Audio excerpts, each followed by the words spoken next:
Right guys, welcome back. We've had a night's sleep, worked a bit. We can get some serious work done now, I think, because we've got some days off coming.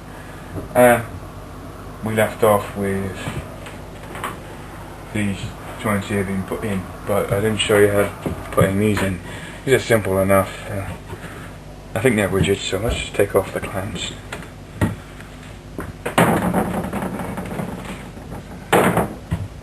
Yeah, good and solid. One in the back, good and solid. Alright. That's not going anywhere. Yeah, you can see that it's still a bit of a jump supports, but I don't think it'll be too noticeable now, especially with the junction here, where you got the small piece and the large piece. As I've mentioned on the previous videos, it'll warp, and then you'll see like the bridge here, and then you got more stuff on one side than the other side, you'll see it as well. But with this support being here, doing the job, you won't see it as well. So yeah, that looks pretty good. That's what I've done basically. It's the two beams here. I'm ready to move forward. I think let's just show you the next area of consideration.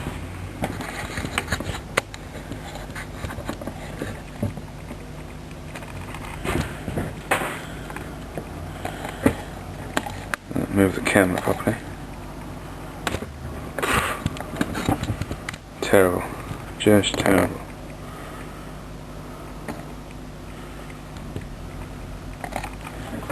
Move it back a bit. A little proper shot. There we go. This is our next area to focus on, especially with the rear support beams to put in. One there, another one there, another one there. Well, to keep going basically to the end. Well, I'd like to put some support beams in and to put the next pasteboard in, because when we put that in, we can start with the rear, with putting in the track. As you can see there, that it finishes there, and it moves on for a level. So when that's in, we can start actually putting track down, because the plan will be, right, let's just show you, straight hand, come up from there, yeah, there you go, come up from here, and then forward a bit, and then I'm not sure where to have the reverse loop, but it'll start inclining again after a switch onto the main line on the upper level. But then probably the reverse loop will be at completely the end, so over there where the computer is. So let me show you.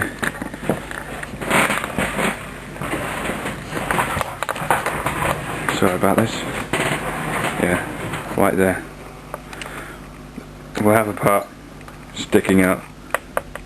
Yeah, a part will be sticking out like in a diagonal way, so we have extra space for the curve. And it'll be a return loop basically, and the train can turn around if it wants to, or go straight onto the main when it comes up. So that should be fun to do. But as soon as I can start that, as soon as I have the baseboard down. Okay, that's what our plans are for tonight. Hopefully, not for the track obviously, because that's a few nights to do. But yeah, I'll need to clean up the area, so you'll get to see a speed shot of that. I'll also need to do the cuts, and I'll show you a speed shot of that, and I'll describe what I'm doing, how to measure the cuts basically as well. So overall, informing night for those of you who don't know, and those of you who are just intrigued really. Yeah, that's it, I'd say. Let's get cracking.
Okay guys, that's enough space to get our baseboards in, I think.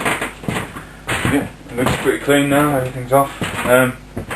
Yeah, pretty good. I think this part of the layout is pretty well done, I think.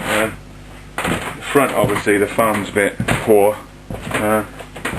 Came with foil covering, and obviously when I took it off, the foam started to shift and lose its weight supporting properties, so I decided to go and get the other brand foam, and it works much better than that, which you can see at the rear.